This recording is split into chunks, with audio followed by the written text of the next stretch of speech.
So inclusion to me is that all people,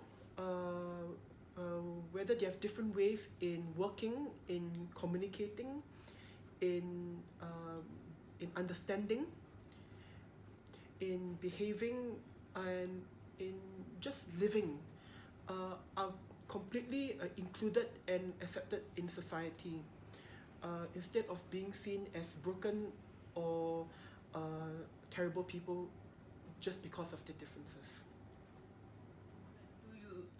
So integration to me is where there are no barriers, or their barriers are being broken between different communities, whether disabled or other communities and minorities, participate in society at all levels of it.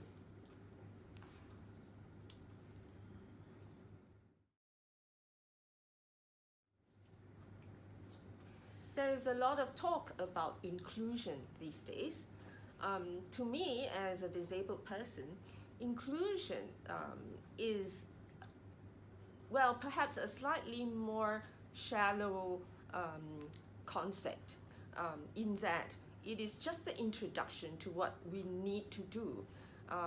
Include people who are different from us, to invite them to join in the mainstream community. That to me is inclusion. But inclusion is not enough. Just like awareness is not enough, inclusion is not enough. What do we do after we have invited different people into our midst? We need to go towards embracing, accepting, and integrating people. So integration is important after inclusion.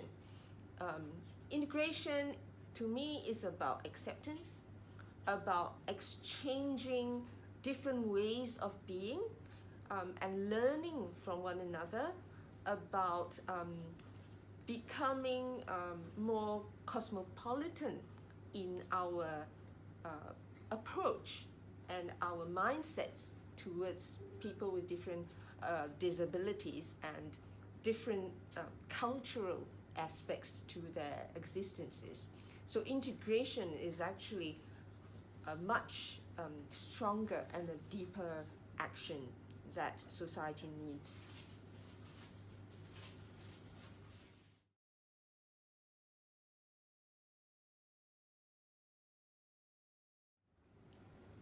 So on the matter of integration, I feel that the government should encourage further involvement of disabled people, especially at the policy-making level, and especially to engage disabled people directly when making decisions that affect us all.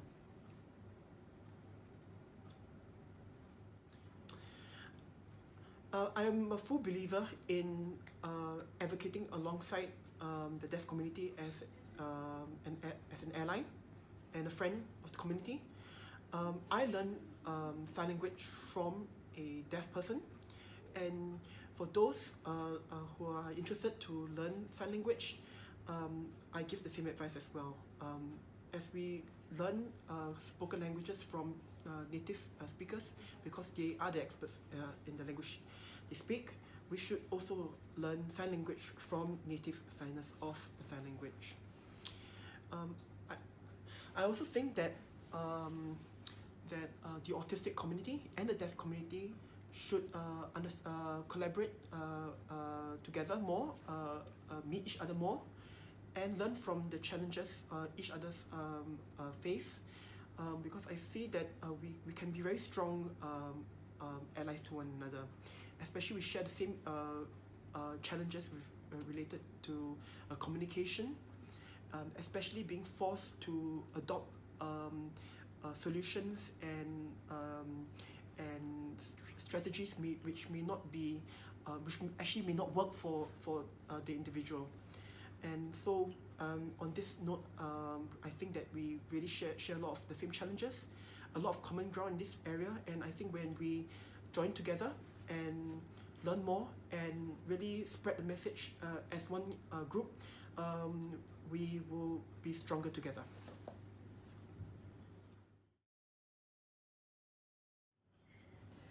I would like to see actual disabled people leading the conversation about disability and making key decisions that directly impact us. At present, disability platforms are dominated by the non-disabled. I feel that disabled people should be the ones in key positions in matters that concern us. The arts, scientific research, medical advancement, education, design, and well-being, to name just a few. For example, take the autism platform. There are more and more actual autistic professionals in the autism field itself. Yet, despite our qualifications and technical knowledge, we seem to be sidelined and given lower positions even on the autism platform, at autism conferences, at events organized in the name of autism. Most of the time, they are dominated. These events are dominated by non-autistic persons. So I would like to see a lot more participation and leadership I would like to see a lot more participation of disabled persons and disabled people, professionals leading the way on the disability platform.